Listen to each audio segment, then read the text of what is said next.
অনেকে যে জিজ্ঞেস করে যে ভাইয়া এত কিছু ইনফরমেশন আপনার কাছে আসে অনলাইনে, বা স্টিল আপনাকে জিজ্ঞেস করতেছে ভাই কী শিখবো। মানুষ দিন শেষে একটা অ্যাসিউরেন্স চায়, it's a very human thing. আশ্বাস চায় যে আমি তো করতেছি, বাট ভাই ঠিক করতেছি তো ভাই, ঠিক তো অ্যাটলিস্ট কি একজন ওয়েট করে দিচ্ছে যে ভাই হ্যাঁ ঠিক আছে, ভরসা চলা যায়, ভরসা।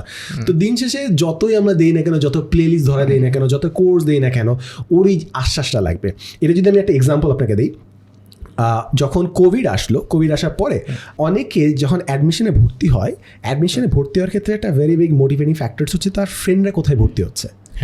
তো যখন আপনি কোনো brick and mortar like actual ক্লাসরুমে ভর্তি হচ্ছেন, কোচিং সেন্টারে যাচ্ছেন, ফার্মগেটে যাচ্ছেন একসাথে ফ্রেন্ডরা মিলে পড়াশোনা করতেছেন, দেখতে পারতেছেন আচ্ছা ঠিক আছে আপনিও স্ট্রাগল করতেছেন, আপনার পাশে স্টুডেন্টও স্ট্রাগল করতেছে, দুইজনই ম্যাথে ফেল করছে, ঠিক আছে সেম লেভেলে আসছি। বাট অনলাইনে যখন সে ভর্তি হতে যাবে, সে কিন্তু অনেক কোয়েশ্চেন হচ্ছে, বুঝতেছে না কি হচ্ছে না হচ্ছে, আমি তো একা পড়তেছি, আমি তো জানি না যে সবাইকে স্ট্রাগল করতেছে নাকি না আমার মতো, আরও অনেকগুলো টেনশন তার মধ্যে চলে আসে।